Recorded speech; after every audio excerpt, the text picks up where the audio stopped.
Shalom semuanya. Wah, ini pada kemana ini? Kemarin banyak yang waktu barbecue. Saya agak pegel nih. Ini satu ini kiri semua, ini kanan. Saya mendapatkan pesan harus sering nengok kemana-mana gitu. Jadi biasanya cuma ke sini gitu ya. Oke. Apa kabar semuanya yang di sini? Percobaan. Bagaimana sisi sini semuanya? Oke? Haleluya. Yang di rumah semuanya, kenapa nggak di sini? Oke. Oh, haleluya. Yuk kita berdoa sama-sama.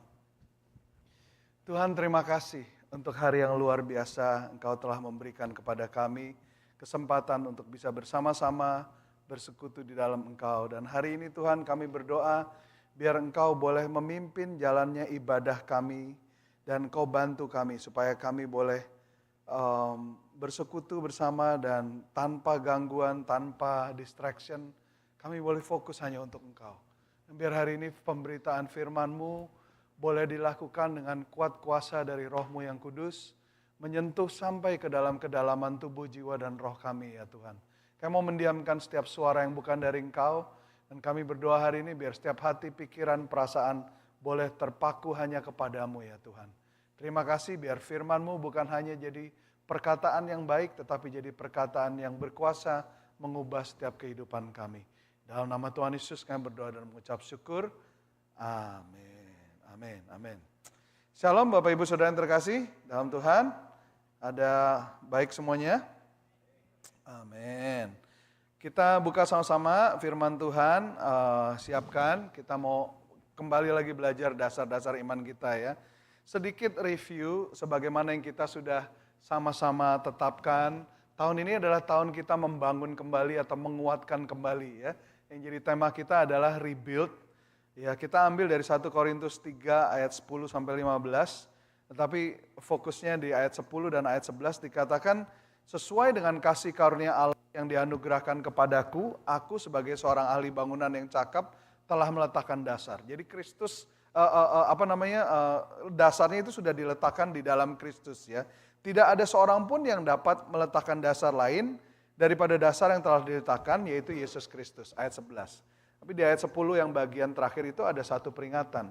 Dikatakan tetapi tiap-tiap orang harus memperhatikan bagaimana ia harus membangun di atasnya. Ya, jadi dikatakan but he who builds on the foundation must be very careful. So builders beware, let every builder do this work carefully according to God's standard. Jadi kita harus membangun, jadi menerima Tuhan Yesus itu adalah permulaan, tetapi yang paling penting adalah sesudahnya itu apa? What do we do with the foundation that has been laid down in Jesus Christ? Apa yang kita lakukan di atas fondasi yang sudah diletakkan di dalam Yesus Kristus? Ya, Bapak Ibu Saudara yang terkasih dalam Tuhan, jadi 3 komitmen kita tahun ini kita mau revisit the foundation, kita mau meninjau kembali dasar yang sudah diletakkan, kita mau memperkuat struktur yang sudah ada, dan kita juga mau memperbaharui komitmen kita supaya kita bisa membangun kembali. Gitu ya. Jadi saya diingatkan Tuhan ada banyak daripada kita yang terlahir di dalam tradisi Kristen atau keluarga Kristen, tetapi tidak sungguh-sungguh mengerti, menyelami, tahu dasar Alkitabiah dari apa yang menjadi praktek keagamaan kita atau praktek penyembahan kita, betul ya.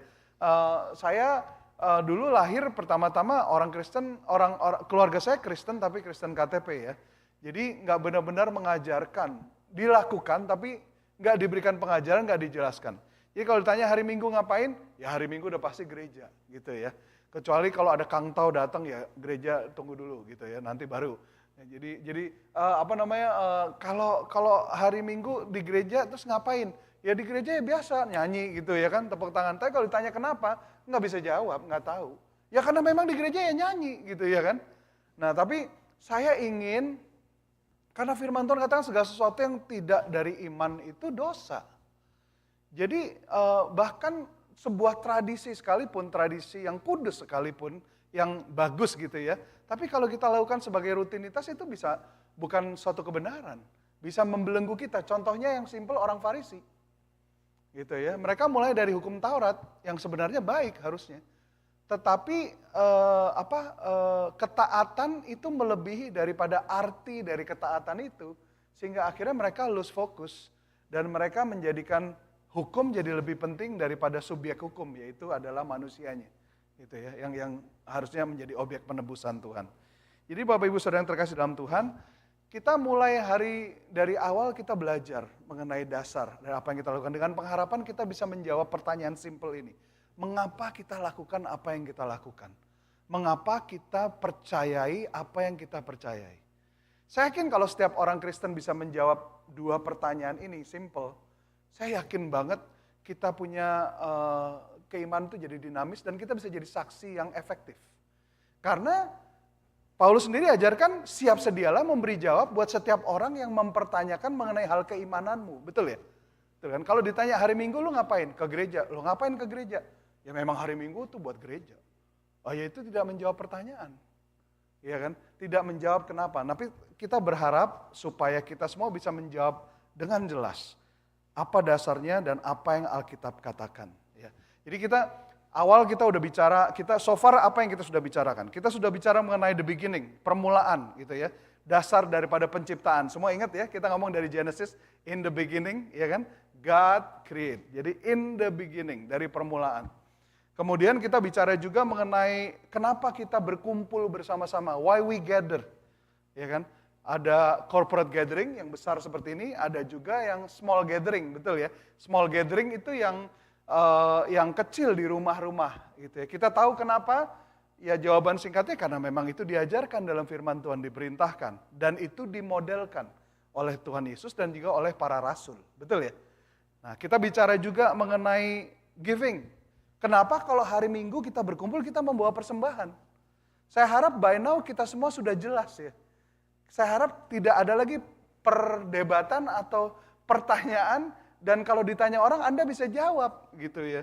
Itu goal kami dari pastoral karena itu merupakan kesaksian kita gitu. Tidak ada lagi percakapan tithing masih berlaku atau enggak ya zaman sekarang. Itu sudah percakapan yang sudah settled di dalam firman Tuhan. Gitu ya, bukan peraturan City Blessing, bukan peraturan gereja Protestan atau karismatik atau Pantekosta, tapi itu adalah firman Tuhan gitu. Ya kan?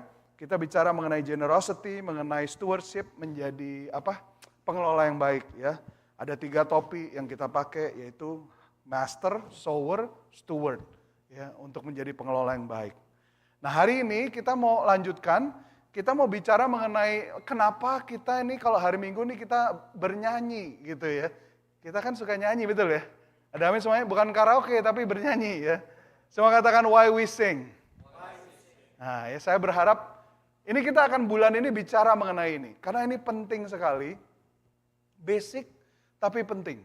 Ya, orang suka anggap enteng yang namanya basic, tapi nggak sadar bahwa seringkali basic itu yang membuat kita tersandung seringkali, yang membuat kita jatuh, betul ya? Saya berharap basic ini justru akan memperkuat our stand waktu kita berdiri dan juga membuat kita bisa berlari dengan baik, gitu ya. Salah satu hal yang paling menyedihkan buat kami gembala adalah kalau kita dengar orang katakan begini, wah ke gereja gitu ya, terus lari-lari, untung kita belum terlambat, masih nyanyi soalnya. Gitu. Ngerti ya maksudnya, udah lari-lari tergopoh-gopoh, wah untung kita belum terlambat kok, belum mulai, karena baru nyanyi. Gitu ya. Itu saya berharap, kami ingin sekali membenarkan pemikiran yang salah itu di gereja ini. Dan kalau boleh juga Anda bisa kontribusi ngomongin ke orang lain yang kalau ke gereja tuh, masih belum terlambat kok, masih puji-pujian gitu ya. Itu pengertian yang salah, berarti dia nggak ngerti seberapa pentingnya puji-pujian dan penyembahan. Dia nggak ngerti dalam firman Tuhan itu apa. Gitu. Kita akan belajar sama-sama 1 bulan ini, mudah-mudahan ini bisa menempatkan kembali. Karena puji-pujian dan penyembahan ini tidak kalah penting daripada firman Tuhan. Itu ya, kita akan belajar sama-sama. Saya baca satu artikel di majalah Car and Driver bagaimana kalau Anda tahu ada perusahaan audio namanya Bose, ada yang tahu ya? Itu yang bikin headphone, bikin pokoknya perusahaan audio hi-fi inilah ya yang cukup mahal. Itu base-nya di Boston sebenarnya. Nah, salah satu kepala engineer-nya Mark Armitage, ini kepala acoustical engineer, itu dia share begini. Ternyata di dalam timnya Bose itu mereka punya sebuah ini dibilangnya, Jadi mereka punya yang namanya master playlist. Jadi kumpulan daripada lagu-lagu yang dipakai oleh setiap engineer ini untuk mengkalibrasi signal audio dari setiap peralatan yang mereka pakai. Jadi to fine tune. Gitu. Anda tahu kalau kayak sound system contohnya mixer kita di belakang ini. Begitu kita beli, kita taruh, kita pasang speakernya, ini masih harus dikalibrasi sesuai dengan bentuk ruangan, besar ruangan, dan jumlah orang yang berdiri di sini. Kalau dia main volumenya dikerasin aja yang penting kedengeran, itu akan feedback gitu ya. Atau mungkin bisa kejadian yang di sebelah sini dengernya lebih keras, tapi yang sebelah sini telinganya berdarah-darah gitu, misalnya gitu ya. Jadi harus di fine tune gitu loh, ditune, diatur frekuensinya gitu. Jadi to make sure that nggak ada yang berdarah-darah gitu, semuanya mendengar gitu ya. Nah, ternyata di Bose Company ini mereka punya satu kumpulan lagu atau musik yang jadi master playlist, yang jadi panduan mereka untuk mengkalibrasi alat-alatnya. Dia kasih contoh, salah satunya nih lagunya Bruno Mars, 24 Karat Magic. Ada yang tahu? Kalau nggak tahu nggak apa-apa. Tapi kalau tahu juga nggak apa-apa juga ya. Itu dipakai karena dalamnya itu lagu ini banyak instrumen dengan nada tinggi, dengan frekuensi tinggi. Jadi bagus untuk mengkalibrasi Twitternya mereka. Gitu ya. Kemudian ada Tom Petty, udah meninggal mungkin kalau nggak salah berapa tahun lalu. Tom Petty and saya lupa bandnya itu. Itu ada satu lagunya, Learning to Fly, dan khususnya waktu live show.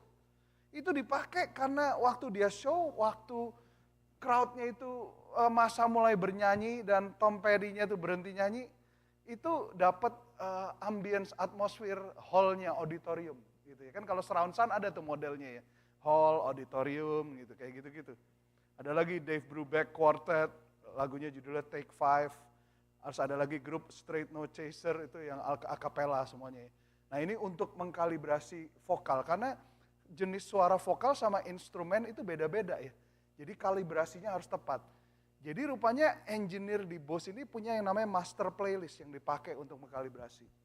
Nah Bapak Ibu tahu nggak bahwa sebenarnya sebagaimana insinyur ini mereka menggunakan musik, ya, mereka menggunakan musik untuk mengkalibrasi. Mereka punya instrumen. Kita ini juga sebenarnya pakai musik dan perkataan untuk mengkalibrasi hati dan pikiran kita kepada Tuhan. Jadi waktu kita lagi bernyanyi, memuji Tuhan, ini sebenarnya kita ini lagi mensejajarkan hati kita dengan hati Tuhan. Kita sedang mengkalibrasi, jadi sama gitu loh. Ya. Jadi nggak beda, hukum yang ada di dunia dengan hukum rohani itu nggak beda gitu ya. Jadi kita sebagai orang percaya ini juga memiliki musik yang khusus, satu master playlist yang kita pakai untuk kalau kita ini lagi berhadapan bersama-sama secara corporate atau secara small group menghadap Tuhan, itu kita mengarahkan hati kita kepada Dia. Lagu-lagu ini membantu kita mengarahkan hati kita kepada Tuhan. Jadi Bapak Ibu Saudara yang terkasih dalam Tuhan, makanya kita harus mengerti sungguh-sungguh bahwa pujian dan penyembahan itu penting. Ya, hari ini kita mau belajar kenapa kita bernyanyi, why we sing. Ya, kita mulai dengan baca dulu firman Tuhan sama-sama dari Mazmur pasal 47. Ayat 6 dan 7, di screen ada bahasa Inggrisnya, saya akan baca bahasa Indonesia, Anda bisa ikutin. Kalau di bahasa Indonesia, Mazmur suka off satu ayat ya, beda. Jadi kalau di dalam bahasa Indonesia itu ayat 7 dan 8. Dikatakan begini, bermasmurlah bagi Allah, bermasmurlah bagi Raja kita, bermasmurlah. Sebab Allah adalah Raja seluruh bumi, bermasmurlah dengan nyanyian pengajaran. Nah kalau dalam bahasa Inggrisnya itu simple, dibilangnya bukan bermasmur, tapi apa? Sing. Semua katakan sama-sama sing. Katakan bernyanyilah. Jadi bernyanyilah, sing praises to God, sing praises to our King, sing praises. For God is the King of all the earth, sing praises with understanding. Jadi dalam dua ayat ini kata singnya berapa kali tuh? Ada banyak banget kan? Kita baca satu lagi ya, Mazmur pasal 96, ayat 1 dan 2. Itu dikatakan begini, nah kalau yang ini bahasa Indonesia tepat sama, dikatakan nyanyikanlah nyanyian baru bagi Tuhan. Menyanyilah bagi Tuhan, hai segenap bumi. Menyanyilah bagi Tuhan, pujilah namanya. Kabarkanlah keselamatan yang daripadanya dari hari ke hari. Semua katakan sama-sama nyanyikanlah. Jadi katakan, oh sing to the Lord a new song, sing to the Lord all the earth. Sing to the Lord, bless His name, proclaim the good news, His salvation from day to day. Ya, jadi Bapak Ibu Saudara yang terkasih dalam Tuhan, ini yang kita penting untuk mengerti, sesuai dengan apa yang kita baru baca dalam firman Tuhan, bahwa di dalam firman Tuhan itu Alkitab tidak memerintahkan kita hanya sekedar memuji Tuhan, tetapi Alkitab jelas mengatakan bahwa kita harus memuji Tuhan dengan bernyanyi. Ada amin semuanya? Jadi we are to praise God with singing.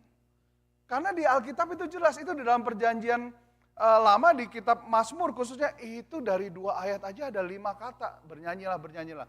Kalau diucapkan dalam firman Tuhan sekali cukup nggak sebenarnya? Cukup, ini diulang berkali-kali. Nah, bahkan Bapak Ibu kalau Anda mau tahu, di Alkitab ini ada kurang lebih 400 ayat itu yang berbicara mengenai bernyanyi, menyanyi. Dan dari 400 itu, 50 ayat itu adalah perintah langsung, perintah direct command untuk bernyanyi. Ya. Dan kita punya buku yang terpanjang di Alkitab yang sebenarnya adalah buku nyanyian. Itulah kitab Mazmur. Itu kitab Mazmur itu adalah kitab nyanyian. Kalau Anda baca beberapa pasal, itu ada introduksi yang dikatakan untuk pemimpin pujian menurut Mazmur Daud, gitu ya kan? To the choir director kalau dalam bahasa Inggris. Jadi sebenarnya ini kalau di dulu gereja lama kita, gereja Protestan ini adalah kidung jemaat, gitu ya. Kidung jemaat itu adalah Mazmur. Jadi ini luar biasa. Ada beberapa Mazmur yang memerintahkan kita secara langsung untuk bernyanyi. Mazmur 105 ayat 2, Mazmur 5 ayat 11, 150 ayat 1, 96 ayat 1 dan 2, 98 ayat 1, 149 ayat 1 dan 2. I can go on and on and on. Nggak cukup. 40 menit, 2 jam juga nggak cukup. Itu. I hope Anda yakin dan sadar bahwa yang kita lakukan ini adalah mematuhi dan mengikuti firman Tuhan. Ini bukan cara denominasi atau gereja tertentu. Banyak orang bilang, oh ya itu gereja suka nyanyi soalnya gereja Pantekosta. Nggak ada hubungannya. Saya nggak ngerti gereja yang nggak suka nyanyi atau nggak mau nyanyi. Karena nyanyi itu tidak bisa dipisahkan di dalam firman Tuhan. Itu ya, Bapak Ibu Saudara yang terkasih dalam Tuhan, saya harap Anda ngelihat ini gitu ya. Jadi Alkitab tidak hanya memerintahkan kita untuk memuji Tuhan, tetapi secara spesifik itu dikatakan bahwa Alkitab mengajarkan kita untuk memuji Tuhan dengan bernyanyi. Ada amin? Jadi nggak masalah, nggak bisa lagi Anda bilang, oh ya I don't feel like singing, gue bakalan ke gereja tapi ya gue nggak mau nyanyi. Saya sedih karena saya juga dulu worship leader dan I'm still a worshiper by definition. If I'm not a pastor, I'm a worshiper. Gitu ya. Karena saya senang memuji Tuhan. Gitu. Tapi saya punya pengalaman, saya ngerti perasaan para worship leader karena nggak gampang untuk memimpin orang, nomor 1, apalagi memimpin orang untuk bernyanyi, memuji Tuhan, betul ya? Saya dulu waktu jadi worship leader, berdiri sini, orang-orang, ayo jemaat semangat. Saya kayak pemimpin aerobik, tetapi berusaha memimpin jemaat yang, maaf ya, yang kayak saya gitu sekarang, overweight yang malas gerak. Bahkan ada beberapa yang specifically datang, itu lipat tangan, udah bagus gue datang, lu yang nyanyi lah. Ya oke dia nyanyi, jangan heran ntar kalau dia doang yang diberkatin. Lu pulang tetap grumpy, tetap stres, tetap bete, dia cupnya melimpah. Dia punya bejana melimpah, lu datang kering, pulang lebih kerontang. Karena lu merasa, ya wakilin lah, gue udah kasih persembahan. Kan kayak ini ya, kayak kita ke diner, pernah ke diner breakfast Amerika yang zaman dulu ya, itu di dalam ada jukebox. Tahu ya jukebox ya? Mesin lagu. Jadi masukin koin, keluar lagu. Banyak orang attitude-nya kayak gitu ke gereja. Gue udah kasih persembahan, gue udah datang. Nggak usah nyanyi-nyanyi lah. Pokoknya berkatin gue supaya pulang gue rasanya lebih baik. Ya, it's clear that kamu ada di sini untuk menyembah, tapi yang kamu sembah adalah diri kamu sendiri. Jelas bukan Tuhan. Iya dong. Ya kan? Jelas ya, jadi Alkitab tidak hanya memerintahkan kita untuk memuji Tuhan, tetapi secara spesifik, we are commanded to worship Him in singing. Ada amin? Jadi meskipun Anda nggak bisa bernyanyi atau kalau dalam bahasa musik, kalau nyanyi fales, nggak masalah. Nggak masalah. Yang penting Anda memuji Tuhan karena yang Tuhan lihat itu hati. Tuhan tuh nggak ada Gabriel di atas itu dia, oh ini flat nih. Waduh ini berkatnya kurang minggu ini. Nggak ada urusan. Karena dia bicara di dalam bahasa hati bukan audio. Gitu ya. Ada amin? Oke, kita belajar lagi. Kenapa kita bernyanyi? Karena ini loh. Singing ini has to do with the very nature of our God. And the nature of our God is that He's a singing God. Jadi bernyanyi ini erat hubungannya dengan karakter atau bawaan dasar Tuhan kita. Tuhan kita itu siapa sebenarnya? Tuhan kita itu siapa? What is the nature of our God? Who is He? Alkitab mengajarkan bahwa Dia adalah singing God. Katakan sama-sama, we worship. Oh come on, you can say it 10 times louder. We worship a singing God. Jadi kita nih menyembah Tuhan yang senang bernyanyi. Bukan dia senang dinyanyikan aja, tapi dia nih senang bernyanyi. Mana dasarnya Tuhan, pastor? Ada, ini di kitab Sefanya, pasal yang ketiga ayat 17. Itu dibilang Tuhan Allahmu ada di antaramu sebagai pahlawan yang memberi kemenangan. Ia bergirang karena engkau dengan sukacita. Ia membaharui engkau dalam kasihnya. Ia bersorak-sorak karena engkau dengan sorak-sorai. Itu kalau dalam bahasa Inggrisnya bukan sorak-sorai. He will rejoice over you with singing. Dulu pernah ada lagunya, ingat gak? Nggak tahu zaman dulu. The Lord our God is in our midst. Tuhan Allah di tengah kita. Ingat gak? Tuhan yang selamatkan. Dia bersorak atas kita. Nyanyikan, ya kan? Ingat ya lagu itu?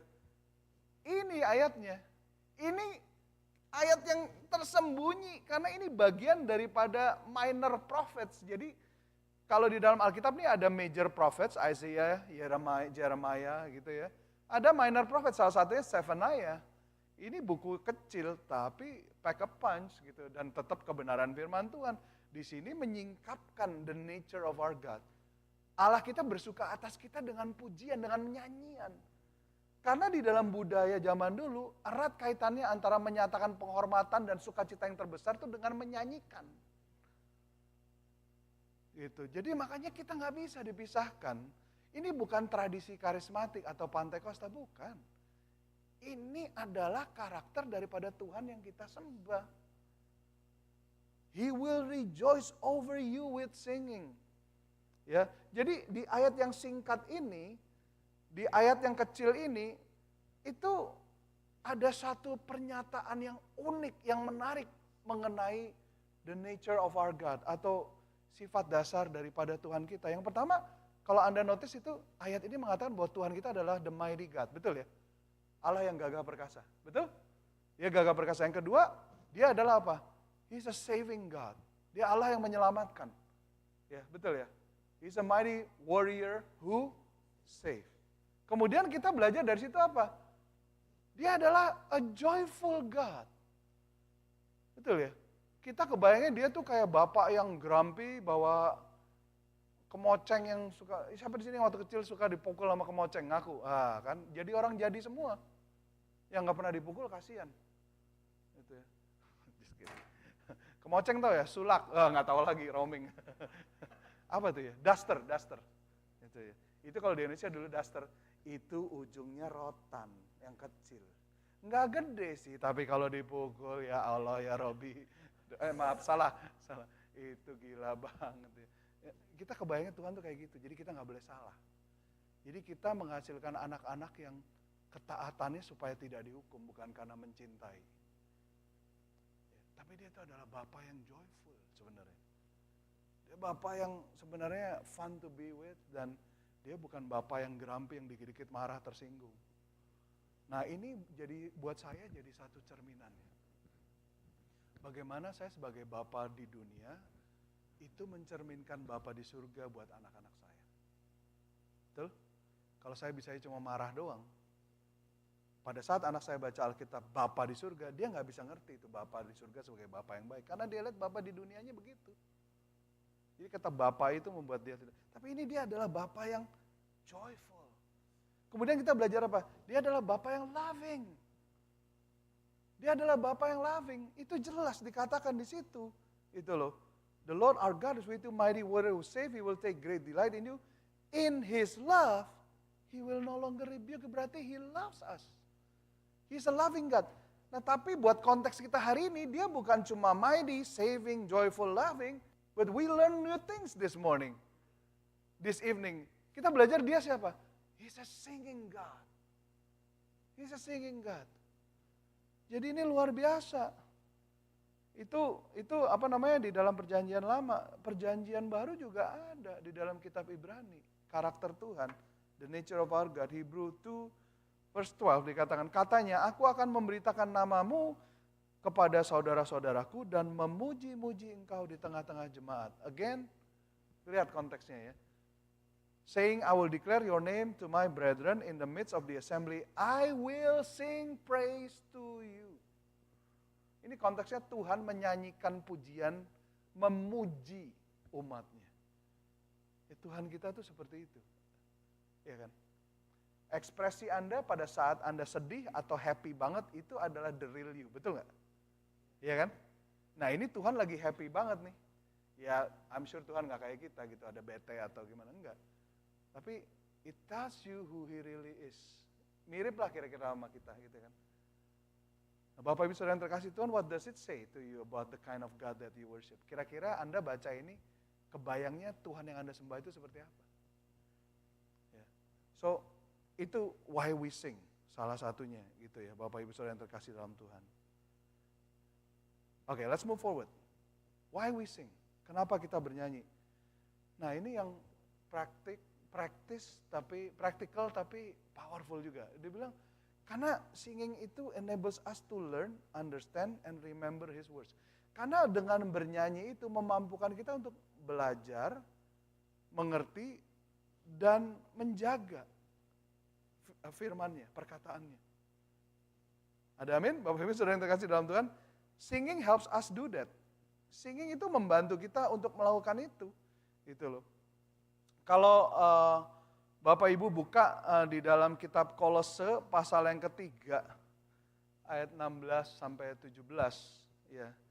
Itu dibilang, hendaklah perkataan Kristus diam dengan segala kekayaannya di antara kamu, sehingga kamu dengan segala hikmat mengajar dan menegur seorang akan yang lain, dan sambil menyanyikan mazmur dan puji-pujian dan nyanyian rohani, kamu mengucap syukur kepada Allah di dalam hatimu. Apa hubungannya antara hendaklah perkataan, the teaching of the word Jesus remains in your heart, tetap ada dalam dirimu, dan nyanyikanlah. Karena menyanyikan itu membuat Anda lebih bisa menyimpan, mengerti dan mempelajari. Betul? Berapa baik daripada Anda hari ini yang dibesarkan di dalam budaya sekolah minggu dan masih ingat lagu yang dulu masih kecil. Ingat gak? Sakeus, orang bukan ganteng ya? Pendek kan? Nah, ini aja yang jarang ke sekolah minggu aja hafal dia. Udah berapa tahun yang lalu kamu? 60 tahun yang lalu bukan ya? Saya sampai hari ini ya, itu masih ingat lagunya Mars Pemilihan Umum. Pemilihan umum telah memanggil kita, seluruh rakyat menyambut gembira. Betul nggak? Itu nggak pernah diajarin di sekolah, enggak. Karena dulu TV cuma satu, siarannya satu, kalau mau nonton TV ya nonton itu. Iya kan? Betul nggak? Iya kan? Keluarga berencana, sudah waktunya. Janganlah ayah ibu bahagia. Kalau versi kita, ayah ibu berantem. Kebayang nggak? Iya kan? Di setiap budaya, pasti ada lagu untuk membantu anak-anak belajar abjad. Betul nggak? A, B, C, D, E, F, G. Kenapa pakai lagu? Karena segala sesuatu kalau dinyanyikan itu lebih mudah. Dan segala sesuatu kalau dinyanyikan lebih nempel. Betul?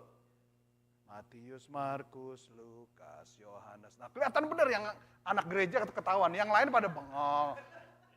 Kalau nggak lulus sekolah minggu nggak apa-apa. Saya juga enggak. Saya langsung youth soalnya. Percepatan saya. Saya nggak masuk sekolah minggu. Tapi kelihatan yang masuk sekolah minggu saya bisa lihat. Itu diajarin. Yang depannya Kejadian. Gimana Sa? Yang depannya Kejadian, Keluaran.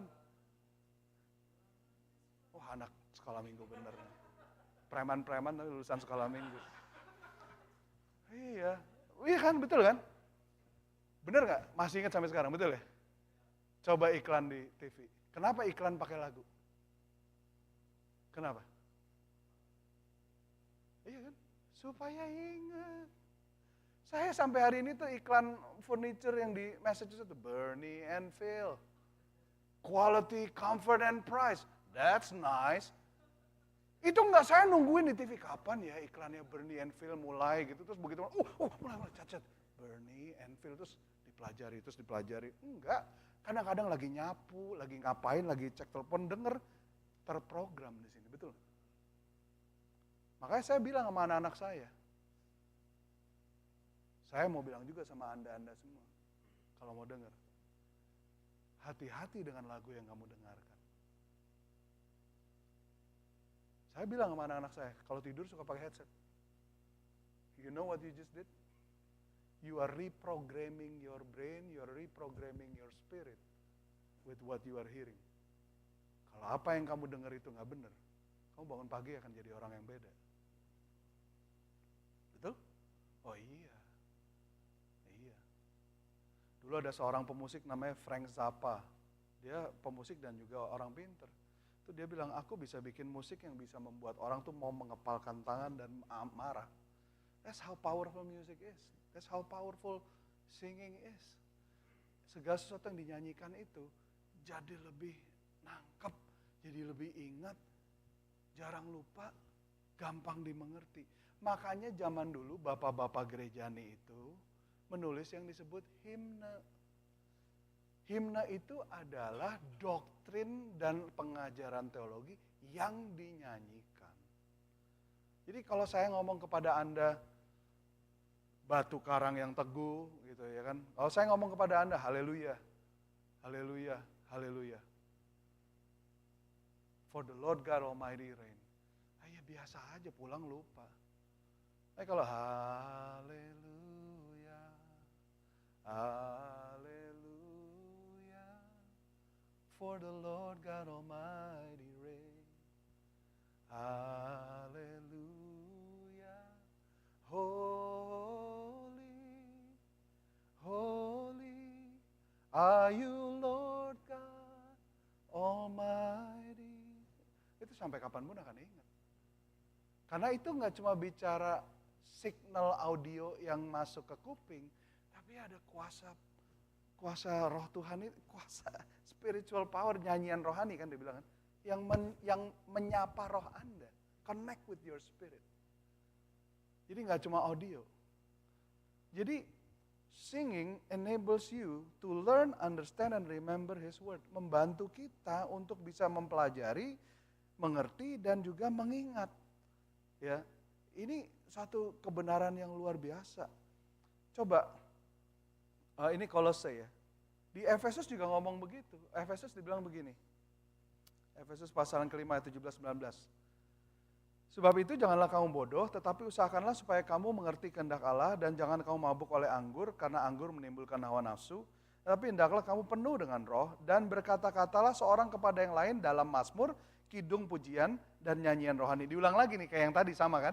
Ya kan? Kepada seorang kepada yang lain dengan mazmur, kidung, pujian, dan nyanyian rohani.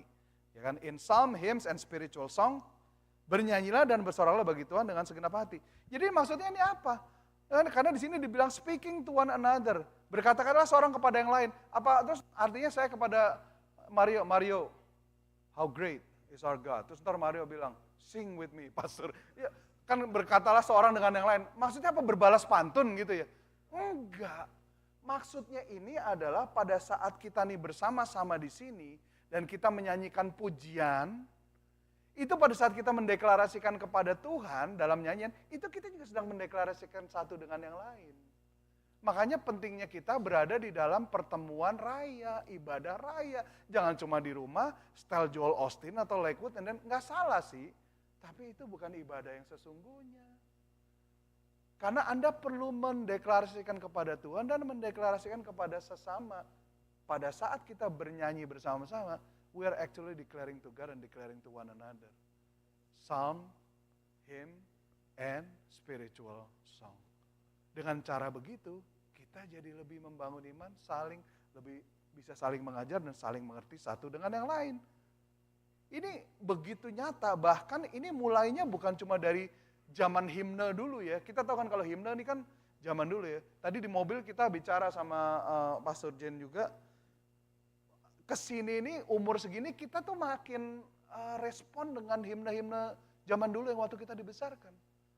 I found myself itu di dalam hal-hal masa-masa sulit dalam hidup saya, itu saya selalu menyanyikan lagu itu yang It is well with my soul, it is well with my soul. Iya kan?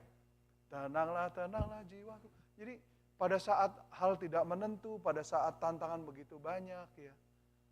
That's the timeless power of a classic hymn. Iya kan? Turn your eyes upon Jesus, look full in His countenance. Ada lagi yang Dia jamah segenap hidupku dan damai di hatiku. Semua telah berubah dan aku tahu Dia jamah ku jadi baru. Ada banyak sekali, ada banyak. I'm not against new songs, tapi aku challenge setiap tim musik yang di sini dan juga di Boston. Bukan hanya nada, bukan hanya catchy tune, bukan hanya beats, tapi yang paling penting ini sejajar dengan firman Tuhan atau enggak. Karena may the teaching of the word of Christ dwells in you. Objektifnya itu. Baru kita sing in psalm and hymn and spiritual song to one another. Yang kita nyanyikan bukan hanya ekspresi abstrak kita kepada Tuhan, tapi kebenaran firman Tuhan. Jadi ini bukan cuma tradisi yang dari gereja mula-mula yang tahun 1905 atau 18 berapa. Ini udah mulai dari zaman Musa. Berapa tuh? Berapa ratus tahun BC. Ya. Ini di dalam kitab Ulangan ya, Deuteronomi Ulangan Pastor Roni. Ya, Ulangan pasal yang ke-31 itu Tuhan ngomong sama Musa, dia bilang gini, sebab itu tuliskan nyanyian ini dan ajarkan kepada orang Israel. Kebayang gak?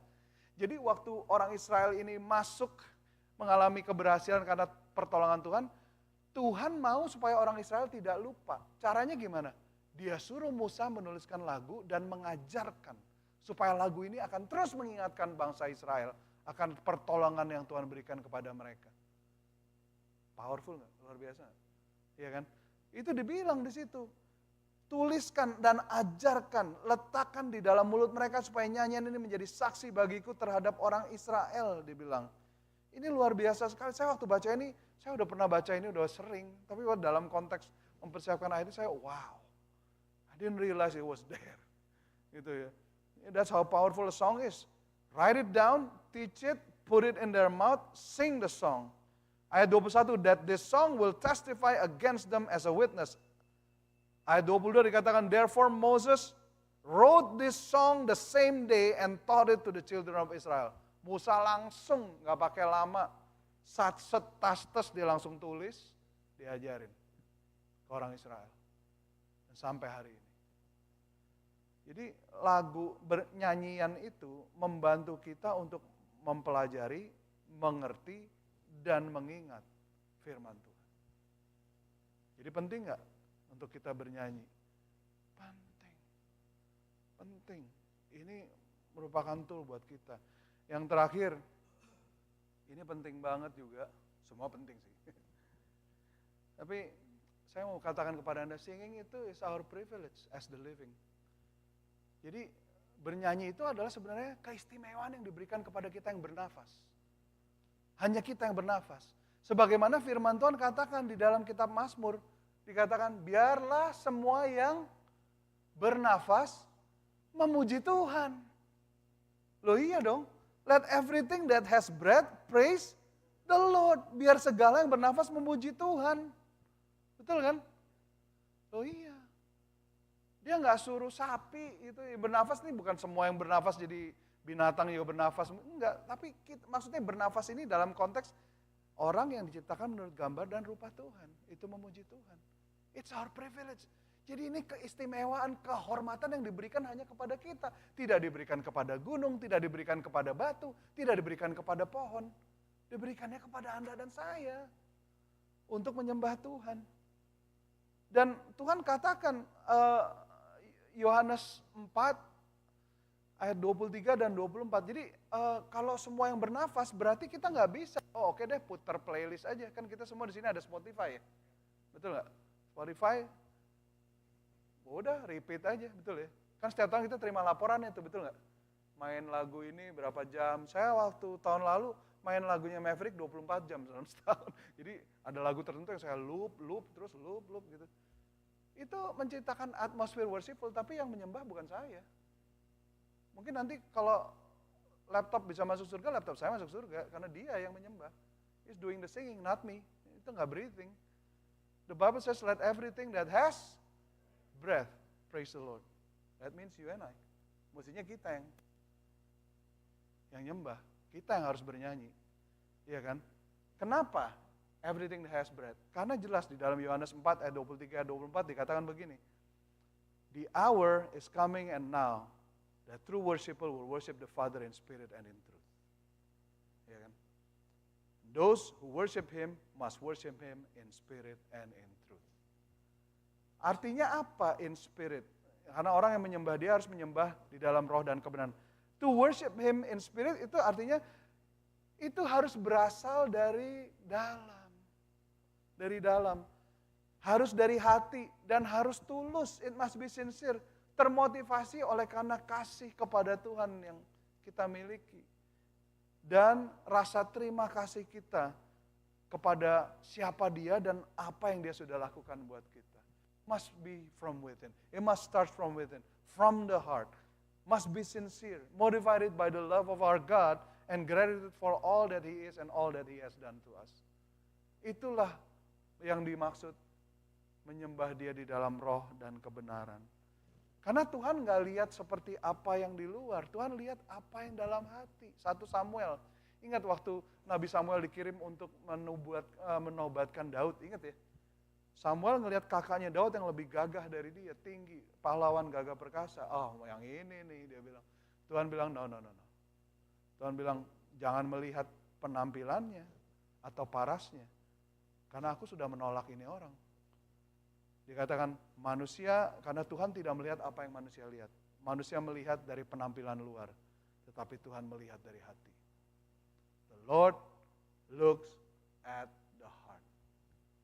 Saya suka tuh lagunya, atau Maverick atau Elevation yang you can have my heart, you can have my heart. Jadi, oh Tuhan, I mean, what I have may not be much, but you can have it all. You can have my heart. Of all things, you can have my heart. Karena itu yang dilihat Tuhan.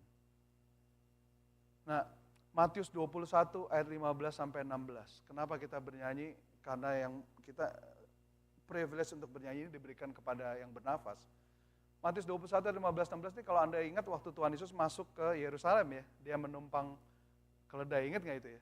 Terus kan orang semua pada berseru-seru, Hosana, Hosana, Hosana, ingat itu ya? Hosana, Hosana, Hosana. Blessed is he who comes in the name of the Lord. Kemudian orang Farisi kan face off ya. Dia bilang, Jesus, can you please tell your disciple to be quiet? Look at what he says.